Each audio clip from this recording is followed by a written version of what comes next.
네, 다음 이데일리 기사고요. 거래 한 건 없는데 분양 2년 만에 웃돈만 10억 이상. 네, 영등포 당산 센트럴 아이파크 전용 84제곱미터 입주권 18억에서 10억 호가. 2년 전 분양가 대비 10억 올라. 거래 한 건이 없는데 이게 무슨 말인 거죠? 이거는 이제 그러니까 이 기사 가지고요. 아마 전문가들이 다 다른 의견을 낼 거예요. 저는 이 말씀 드리고 싶습니다. 거래가 안 됐죠. 거래가 안 됐기 때문에 일단 지켜보세요. 그 말씀을 드려보고 싶습니다.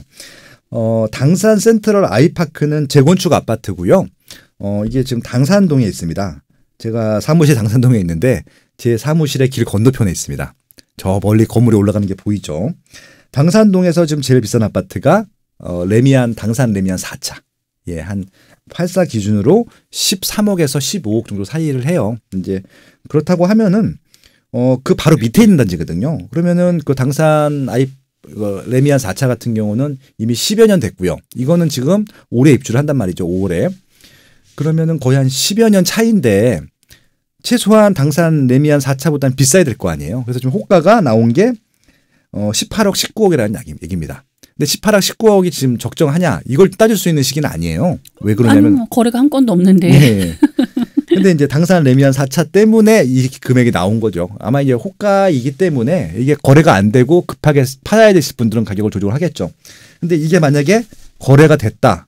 그러면 이게 실세가 돼버리는 거예요. 그런 말씀을 드리고 싶고요. 왜냐하면 이 가격을 지금 투자 목적으로 들어오긴 좀 부담스러운 가격이기 때문에 그렇습니다. 지금 이 근처에 또 영등포 뉴타운이 하나 있는데 아크로 타워 스퀘어라고 하는 단지가 입주를 했고요. 그것도 지금 이 정도 시세에 가까이 와 있고요. 지금 곧 또 입주하게 될 하나 꿈의 그린 영등포 뉴타운 꿈의 그린이 또 입주할 텐데 그런 부분들. 그리고 여기는 또 워낙 신규 아파트가 희귀해요. 그러다 보니까 그 영등포 아크로 타워 스퀘어 같은 경우도 입지가 아주 좋지도 못한데도 불구하고 그렇게 비싼 것들이거든요. 그러니까 이제 뭘 보면 아냐면은 그 영등포 뉴타운에 있는 아크로 타워 스퀘어 같은 경우는 처음에 분양할 때 완전 미분양이 났어요. 왜냐면 영등포 시장 가보신 분들은 아시겠지만 지금도 정돈이 안 됐습니다. 근데 영등포 시장의 일부분을 그 재개발을 해가지고 분양을 했기 때문에 미분양이 났었는데 원체 새 아파트가 없는 지역에 아파트를 대규모로 지어놓다 보니까 입지가 되게 좋아진 것처럼 보이는 겁니다. 그리고 결정적으로 여의도랑 붙어 있어요. 바로 걸어가도 되는 거리거든요. 그러다 보니까 아크로 타워 스퀘어도 시세가 많이 올랐던 것들이죠. 근데 여기 당산동 같은 경우는요, 그 영등포 뉴타운보다는 입지가 훨씬 더 좋아요. 여기는 나름대로 아파트 밀집 지역이고, 제가 일하고 있는 것처럼 오피스 타운들도 있고, 상권도 제대로 발달해 있고, 맛집도 많고, 결정적으로 학교도 있어요. 초등학교, 고등학교, 중학교도 근처에 다 있고, 도보권에. 그리고 뭐, 셔틀버스 다니긴 하지만 차 타면 한 5분, 10분이면은 목동 아파트에 있는 학원가도 갈 수 있거든요. 그러니까 거의 모든 걸 같이 있고, 전 무엇보다도 여기에 2호선, 9호선을 환승할 수 있거든요. 바로 앞에서, 도보권에서. 그러면 다 갖춘 거잖아요. 그렇기 때문에 아마 이렇게 가격이 올라가지 않았을까 싶은데 전 그럼에도 불구하고 여기서는 한 번도 시도해 보지 않은 가격대이기 때문에 무조건 이 가격대에 매수하기보다는 누가 일단 거래가 될 때까지 한번 기다려 보시고요. 한 건 갖고는 안 될 것 같고 한 2-3건 정도 거래될 때까지 기다려 보셨다가 정말 여기 사고 싶어 하시는 분들 같은 경우는요. 그때 사시면 될 것 같아요. 그렇다 하더라도 가격이 급등하지는 않을 것 같아요. 20억대, 30억대까지는 않을 테니까 이 가격대 전후로 나올 것 같거든요. 그래서 조금은 보수적으로 보시면 좋겠다. 예, 그런 말씀을 좀 드려보고 싶습니다. 네, 다음 한겨레 기사고요. 한겨레에서 네. 부동산 기사 읽는 건 또 굉장히 드문 일인 것 같습니다. 지난번에 말씀드렸지만 네. 한겨레가 90년대, 2000년도에 부동산 기사를 정말 잘 썼어요. 네. 근데 어느 순간부터 부동산에 대해서는 조금 관심이 좀 떨어졌고 좀 부정적인 생각들을 많이 하고 계시죠. 근데 저는 기본적으로 한겨레에 있는 부동산 기사들을 굉장히 많이 봤었습니다. 네. 네. 자, 양도세 태로 열어줘도 강남 아파트 증여 느는 까닭은 강남 4구 가족 간 증여 급증, 6월까지 양도세 증가 배제하지만 1월 매매 건수는 줄고 증여는 늘어. 10년 보유한 15억 아파트 경우 매도 때는 양도세가 2억 3,340만 원인데 증여 때는 증여 취득세가 4억 6,950만 원이거든요. 네네. 근데도 증여가 는다는 거는 왜일까요? 네. 그러니까 이제 이런 것들이죠. 그러니까 이제 두 가지 측면이 결국 세금 문제죠. 증여를 한다고 하는 것들은 증여를 하게 되면 취득세는 기본적으로 내는 것들이고요. 많은 분들이 오해하고 계신 것 중에 하나가 뭐냐면요. 증여세를 내면 취득세를 안 내도 되는 줄 알아요. 아니에요. 그러니까 증여세는 증여세로 내는 거고 취득세를 내기 때문에 증여세랑 취득세를 합치게 되면은 양도소득세만큼 나올 수도 있습니다. 그러니까 그건 고려해 보셔야 되는데 여기서 중요한 건 뭐냐면 지금 왜 그렇게 양도소득세 이상 금액을 내면서 증여를 할까인데 그 증여를 하는 사람 입장에서 보면요. 이게 더 올라갈 것 같은 거예요. 시세가. 그러니까 지금 초기 단계인데 이 정도라고 하면은 나중엔 더 올라갈 것 같은 것들이죠. 예를 들어서 보통 이제 조합분들 같은 경우가 많이 그럴 텐데 조합분들 같은 경우는 뭐라 그럴까요? 원가가 싸잖아요. 일반 분양 부분보다. 그래서 지금 시세 차이가, 그러니까 지금 시세하고 비교를 해보게 되면 양도 차익이 어마무시하게 크거든요. 거기에 이제 당연히 그 양도세를 많이 나오게 되죠. 근데 그럼에도 불구하고 향후에는 이것들이 더 올라갈 거죠. 왜냐하면 초기기 때문에 덜 올라간 거거든요. 그러니까 자기가 처음에 싸게 샀기 때문에 좀 차이가 많이 나는 것들이지 나중에 더 오래되게 되면은 금액이 더 올라갈 것이 당연하기 때문에 양도세를 지금부터 더 많이 내는 것들인데 그때 미래세를 감안하게 되면은 지금 증여세, 취득세 내는 것이 훨씬 더 싸게 먹히는 것들이고 그리고 이제 보통 이제 자녀분들한테 자녀분들이 이제 좀 어떻게 보면 생활 기반을 갖고 시작하기를 원하잖아요. 그래서 그냥 그렇게 시작을 해주는 것들이죠. 그렇게 되면 어떤 결과가 생기냐면요. 결국 이게 부의 대물림일 수도 있을 텐데 이 자녀분들 같은 경우는 일단 자기가 온전하게 소유가 되는 것들이잖아요. 그러면 이게 지금 15억짜리라고 말씀드렸죠. 15억. 그렇죠? 15억 깔고 시작을 하는 거예요. 부럽네요. 그럼 15억 깔기 시작하면은 만약에 이제 대기업 다니시는 맞벌이 부부라고 하면은 보통 과장급 이상들은 지금 인센티브 받고 막 그러면 한 1억 가까이 되잖아요. 그러면 부부 맞벌이면 1년에 2억씩 버는데 보세요. 15억에다가 매년 2억씩 벌어요. 그럼 강남권에 있는 새 아파트 웬만한 거 다 분양받을 수 있죠. 예, 그런 겁니다. 결국은 이렇게 대출을 조이게 되면은 분양가가 낮아지고 시세가 낮아질 거라고 기대하시는 분이 있는데 그게 시세가 낮은 물건들을 사는 사람들은 그게 부담스러운데요. 시세가 높은 사람들은 이렇게 양도소득세보다도 취득세, 증여세가 더 비싸면도 높음에도 불구하고 그거 내면서까지 증여를 해줄 만큼 경제적 여력이 되는 사람들이잖아요. 증여세, 취득세는 생돈이에요. 생돈 말 그대로. 근데 그런 것도 있는 것 같아요. 그러니까 팔면 세금은 적지만 집은 사라지는데 네. 증여해주면 어쨌든 세금은 좀 더 내지만 집은 남아 있잖아요. 그렇죠. 네. 뭐 그런 것도 있죠. 그리고 네. 이제 또 이제 아까 이제 요거는 제가 이제 그 취득세하고 양도소득세 그것만 비교한 것들이 또 뭐가 있냐면요. 부모님이 집을 한 세 채 갖고 있는 거예요. 그러면은 중과가 됩니다. 그 재산세가. 그다음에 그 종부세가 엄청 나오게 되죠. 그러니까 네. 작년에 아마 받아보시고 놀라셨을 것 같아요. 그러니까 아마 작년에 양도소득세 받아본 다음에 놀래서 증여를 한다는 것들이죠. 그 정도 양도소득세라고 하면은 몇 년 안에 지금 종부세라고 하면은 그게 종부세 누적 금액이 이 양도세를 역전할 수도 있다고 판단하셨을 것 같아요. 그래서 기가 서둘러서 분산을 하게 되는데 분산을 하게 되면은 양도소득세가 아니라 이거 종부세 같은 경우는 크게 급감을 하죠. 예, 그런 부분들 때문에 그렇습니다. 결국은 이제 정리를 해보면은 일단은 미래 가치가 올라가는 것들 때문에 지금 증여 취득세가 높긴 하지만 미래 가치 올라가는 것들을 감안하면은 양도소득세가 증여세 취득세가 더 싼 거다. 그렇게 본 것들이고요. 그리고 또 그 안에는 재산세나 종부세 올라가는 것들도 분산시키는 효과도 있다. 그렇게 좀 말씀드려보고 싶습니다. 네. 김홍종 고양도시관리공사 사장 일산 테크노밸리 4차 산업혁명 중심지로 육성할 것.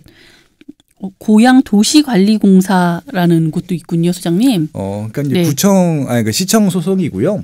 굉장히 다양한 분야가 있는데 특히 이제 고양시 같은 경우는 인구가 100만이 넘었기 때문에 부시장님도 두 분이 계실 것 같고요. 그리고 이제 부서가 조금 더 챙겼을 겁니다. 그러니까 인구가 100만이 넘게 되면요, 그런 좀 별도 기관들이 생긴다고 보시면 좋을 것 같습니다. 그래서 주목해 보시기 뭐냐면 일산 테크노밸리인데요. 이 위치가 어디냐면요. 킨텍스하고 장항동 사이쯤에 있어요. 거기에 이제 그린벨트 지역이 있습니다. 이쪽에 한강 쪽으로 해서 개발 제한 지역을 좀 풀어서 거기다가 일자리 지역을 만들겠다라고 하는 겁니다. 저는 일자리 생기는 것들은 무조건 찬성이에요. 그렇기 때문에 이것들은 좀 빨리 추진했으면 좋겠다라고 말씀드릴 수 있을 것 같고요. 가뜩이나 지금 일산 같은 경우는 덕양구에 비해서 호재가 별로 없거든요. 킨텍스 주변 말고는 없는데 일자리와 교통망과 새 아파트 호재가 좀 들어간다라고 하면은 일산 신도시들이 좀 활성화될 것 같거든요. 그래서 그런 측면에서 보면은 일산 테크노밸리에 있는 이런 일자리 증가 폭은 일자리 만드는 이런 사업들은 추진할 만하다라는 말씀드리고 싶고요. 또 하나는 뭐냐면은 그 밑에 대곡역세권 개발이 있어요. 대곡역세권 개발 같은 경우는 덕양구이긴 하지만 일산이랑 바로 붙어 있거든요. 그럼 대곡역세권 개발도 일자리가 들어오는 개발 사업이기 때문에 일산 테크노밸리와 대곡역세권 개발이 되게 되면은 이 고양시 전체에 일자리를 조금 더 많이 공급할 수 있다. 예, 그런 말씀을 드려보고 싶습니다. 그럼 결국은 이런 것들은 고양시의 부동산 활성화에 있어서 굉장히 중요한 역할을 할 것이다라고 말씀드리고 싶고요. 그러면은 지금 덕양구에 새 아파트가 많이 들어오고 있는데 일산에서는 어떤 준비를 해야 되냐? 지금 일산에서는요 2가지 움직임이 있습니다. 하나는 뭐냐면은 지금 리모델링 몇 개 단지가 추진을 하고 있고요. 그리고 이제 지금 조금씩 재건축을 좀 준비하기 위한 예, 그런 부분들이 좀 있어요. 그래서 그런 부분들을 조금 감안해 주시면 좋을 것 같고요. 또 하나 뭐냐면은 그 장항 택지 개발 지구를 지정했습니다.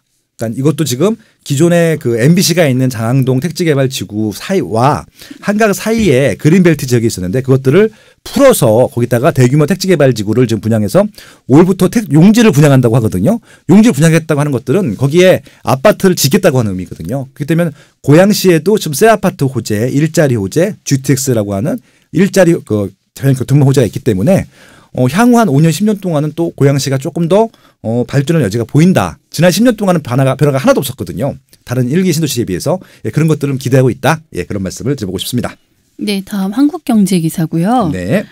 코로나발 재개발 재건축 상한제 또 연기되나 수천 명 모이면 감염 확산 우려 자치구 조합 잇따라 연기 요청 서면으로 대체 법률상 불가능 적용 시점 연기 현실적 대안. 이게 지금 다 모이셔야 되나 보죠? 그럼요. 총회가 네. 의사결정 구조가 있는데요. 일단은 20% 이상이 모여야 돼요. 네. 그렇기 때문에 조합원이 1000명이다. 그럼 200명이 모이셔야 되는 거죠. 요즘 같은 시기에는 그렇게 200분이 모이는 게 좀 불안하죠. 그래서 네. 뭐 행간에는 뭐 그 대형 운동장에서 이렇게 뭐 2m 간격으로 떨어져서 근데 추첨을 하려면 또 거기다 또 모여야 되잖아요. 네. 네. 저는요. 이거 어떻게 해야 돼요? 이건 물리적으로 불가한 상황이잖아요. 지금 학교도 계약을 연기했잖아요. 진짜 네. 학교 계약 연기한 건 제가 굉장히 지금 화가 난 상태인데. 전 아무튼 처음 봤어요. 네. 지금 다른 것들은 다 연기하면서 이거는 연기를 왜 안 지켜주는지 모르겠습니다. 지금 분양가 상한제가 이제 4월 달이잖아요. 그러면은 똑같이 그냥 그만큼만 없애려는 게 아니라 연기를 하라는 얘기잖아요. 총회를 못하니까. 총회를 못하는 기간만큼은 연기해 주는 게 맞다. 예, 그런 말씀을 드려보고 싶습니다. 그럼 올해 분양을 해야 되는 수색 7구역, 6구역, 그다음에 개포주공 1단지, 강동구 둔천주공 아파트, 그다음에 이거 원베일리 이런 것들은 그러면 분양을 또 하반기로 밀릴 수가 있는 것들이잖아요. 그래서 좀 개인적으로는요. 이럴 때는 좀 융통성을 부리는 게 맞을 것 같아요. 원리 원칙도 중요하지만 이것들은 어쩔 수 없는 것들이잖아요. 코로나 전국 때문에. 학교도 지금 계약을 못하는 마당에 이거 지금 하는 거 좀 그런 것 같아요. 그러게요. 그래서 좀 아무튼 이것들은 좀 순리적으로 하시는 게 맞는 것 같다는 말씀 드리고 싶고요. 갑자기 또 그런 걱정도 되네요. 투표는 했나요? 4월 15일 날? 그러니까요. 앞 사람이 투표한 곳에 가서 그 투표한 같은 경우 진짜 네. 그 밀집된 공간인데 재채기 한번 갔는데 네. 거기 가면은 그냥 무방비인 거잖아요. 네. 네. 그 전에 빨리 끝나기를 기도하는 수밖에 없겠습니다. 네. 근데 보통 중국도 보니까 이게 거의 지금 승리했다라고 깃발을 꽂은 순간부터 한 50일이 더 필요하다고 하는데 아직 50일이 저희 지금 30일밖에 안 남았잖아요. 네. 아무튼 그렇습니다. 네. 네. 걱정이 됩니다. 네. 다음 마지막 기사입니다. 조선비지고요. 수원 용인보다 못해 신고가 잇따르는 하남 분당. 네, 수원과 용인에서 10억 원이 넘는 아파트가 속출하자 하남 미사 강변, 판교, 분당, 과천 등 기존의 집값이 비쌌던 지역에서도 다시 신고가를 경신하는 사례가 잇따르고 있다. 수원과 용인보다 입지가 좋으면 집값도 이 정도는 더 높아야 하지 않겠느냐라는 심리가 작용하면서 네. 주요 아파트를 중심으로 가격이 뛰는 것이다. 참.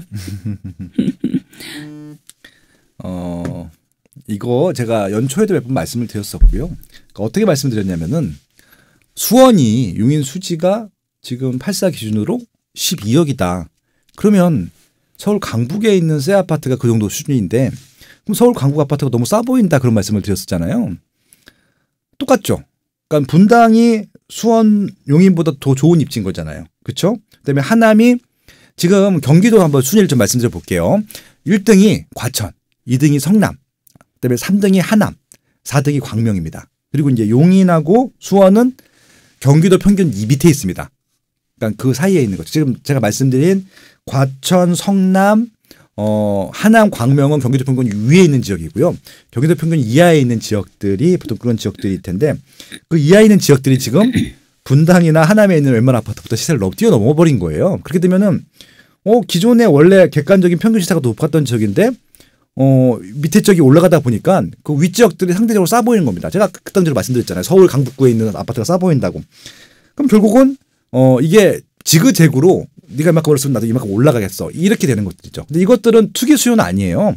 적어도 이사를 갈 때 집주인이 집을 내놓을 때 저긴 저것만큼이니까 이사 가시는 분들도 상급지로 갈 때는 돈을 좀 더 저 주고 가길 바라는 것들이잖아요. 그렇게 보시면 되는 것들이죠. 그래서 이게 결국은 밑에 지역들이 올라가게 되면은 그렇게 따라 올라갈 수 있는데 중요한 건 뭐냐면요. 위에 지역들은 올라가더라도 하락을 할 가능성이 좀 낮은데 밑에 지역들은요. 위지역보다 높게 되면요. 이건 어떻게 고민하셔야 되냐면은 거품이 아닌가? 한번 고민해 보셔야 돼요. 그러니까 위지역들은 상관없어요. 근데 이제 밑에 지역들은 위지역보다 순간적으로 시세가 올라가게 되면요. 거품이 아닌지 한번 생각해 보셔야 됩니다. 아니면 두 가지인 거죠.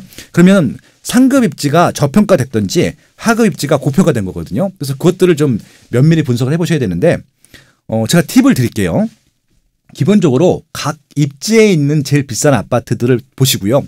그 비싼 아파트들은 거의 움직임이 없거든요. 근데 그 비싼 아파트 끝까지 하위 지역의 아파트가 올라온다고 하면은 하위 지역은 거품입니다. 그러니까 제 말이 이해가 안 되시면 한번 그 그림을 그려보세요. 각 지역에서 제일 비싼 아파트들이 있을 텐데 상급 입지의 비싼 아파트만큼 하급 입지의 비싼 아파트가 따라 올라가게 되면요. 하급 입지는 거품입니다. 그렇게 보시면 될 것 같습니다. 그 이유는요. 제가 유튜브에서도 설명을 드릴게요. 네, 여기까지 하겠습니다. 네. 네, 그럼 오늘 방송 여기까지 마무리하도록 할까요? 네네. 네. 아무튼 건강하시고요. 네. 네, 좀 저희는 좀 건강에 좀 이렇게 생생한 목소리로 청취하시는 분들한테 힘을 좀 드리자고요. 네. 네, 다음 주에는 좀 더 희망적인 네. 뉴스들이 많았으면 좋겠습니다. 여러분 화이팅입니다. 네, 감사합니다.